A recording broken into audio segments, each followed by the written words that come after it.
ഇതാണ് നമ്മുടെ വീടിൻ്റെ പ്ലാന്. 830 സ്ക്വയർ ഫീറ്റാണ് കേട്ടോ. അപ്പം നമ്മളിത് കുറ്റിയടിക്കണ മുതലുള്ള ഫോട്ടോസും അതേപോലെ പറ്റുന്ന വീഡിയോസും ഉണ്ട് കേട്ടോ. അന്ന് നമ്മുടെ അച്ഛനുണ്ട്, അതേപോലെ ഗുരുസ്വാമി, മോഹനേട്ടൻ, ഇവരൊക്കെയാണ് അന്ന് കുറ്റിയടിക്കാൻ മുമ്പിലേട്ടാ. പിന്നെ ശശിയേട്ടൻ തൊട്ടടുത്ത വീട്ടിൽ. അപ്പം അത് കഴിഞ്ഞ് കുറ്റിയടി കഴിഞ്ഞിട്ട് പിന്നെ നമ്മൾ JCB കൊണ്ട് സ്ഥലം, ഒരു മരം ഉണ്ടായിരുന്നു, ആ മരം മുറിച്ച് അതിൻ്റെ വേരിറക്കാൻ വേണ്ടി JCB കൊണ്ടുവന്ന് വന്നു. അത് കഴിഞ്ഞ് തറയുടെ ഫൗണ്ടേഷൻ വലിക്കാൻ വേണ്ടി ഹിറ്റാച്ചി വന്നു. അത് കഴിഞ്ഞ് അപ്പോഴേക്ക് തന്നെ വേഗം നമ്മൾ തുടങ്ങാൻ പറ്റി തറക്കല്ലിടുന്ന ദിവസം നമ്മുടെ ഇവിടുത്തെ നാലുശ്ശേരിക്കാവിലെ വേല ദിവസമാണ് കേട്ടോ. നമ്മൾ തറക്കല്ലിട്ട് പിന്നെ അതാ തറ കെട്ടിയിട്ട് നമ്മൾ കുറച്ച് ഇടണ്ട് വന്നു. തറ കെട്ടിയിട്ട് നമുക്ക് 2 ഭാഗമായിട്ട് തറപ്പണി നടന്നത്. പകുതിക്ക് വെച്ച് തറപ്പണി നിർത്തി, പിന്നെ അതിൻ്റെ ബെൽറ്റ് വാർത്ത്, പിന്നെ ബാക്കി കരിങ്കല്ല് കെട്ടി, പിന്നെയാണ് നമ്മൾ അത് 2ാം ഘട്ടം ബെൽറ്റ് വാർക്കൽ. കാരണം എന്താ വെച്ചെങ്കിൽ നമുക്കതിൻ്റെ ബാക്ക് സൈഡ് ലൂസ് മണ്ണായതുകൊണ്ട് അവിടെ ഒരു അഡീഷണൽ ബെൽറ്റ് കൊടുക്കേണ്ടി വന്നു. അപ്പോൾ അത് 2 ഘട്ടമായിട്ടാണ് നമുക്ക് തറപ്പണി ചെയ്യാൻ പറ്റിയത്.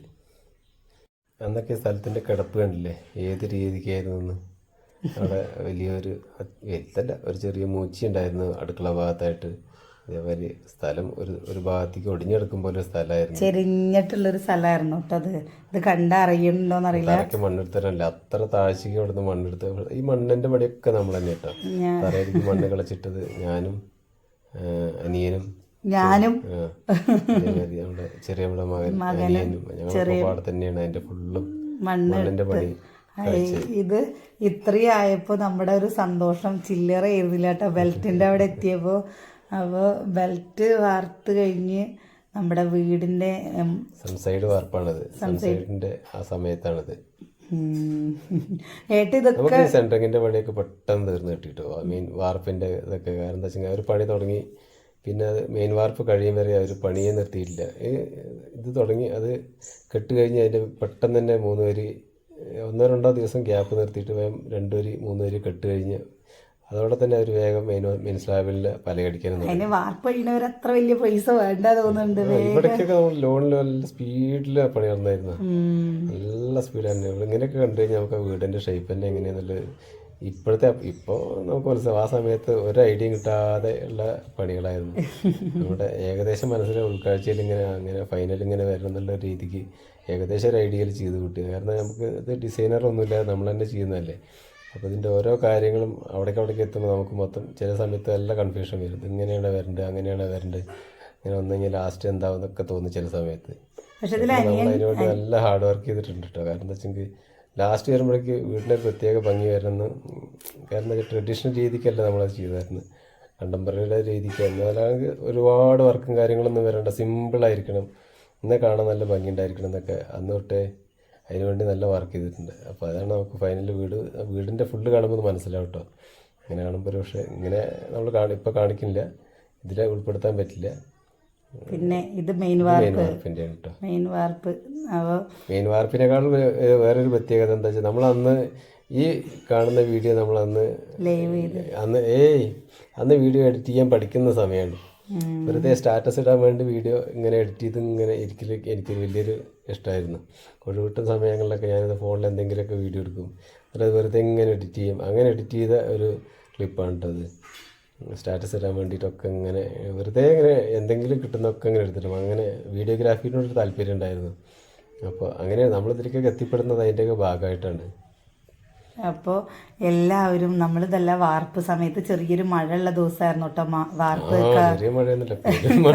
കർക്കിടക മാസത്തിലായിരുന്നു നമ്മുടെ വീടിന്റെ വാർപ്പ് ഉണ്ടായിരുന്നത് അല്ലേ.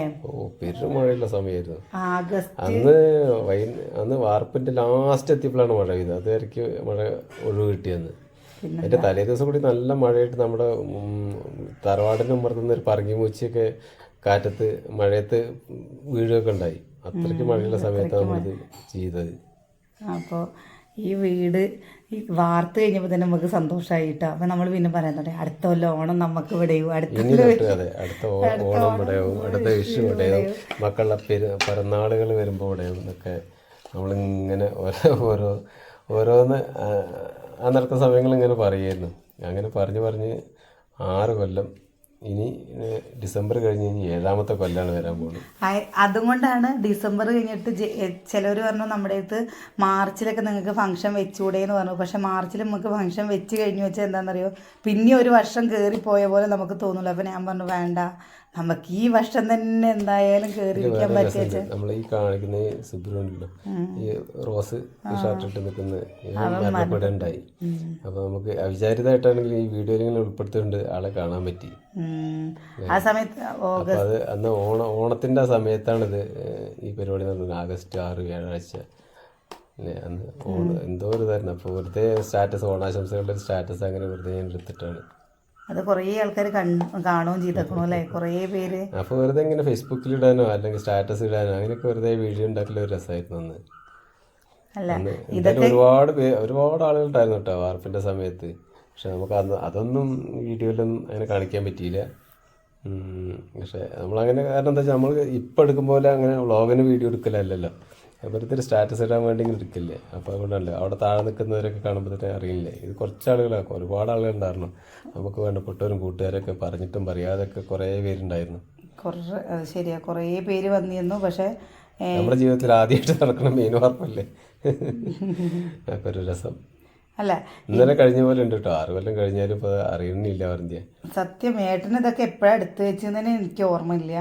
ഏട്ടൻ ഒരു പ്രാവശ്യം ടി വിയിലിട്ട് കാണിച്ചു തന്നപ്പോഴാണ് നമ്മുടെ വീടിന്റെ വാർപ്പതാ ഉണ്ടാവും.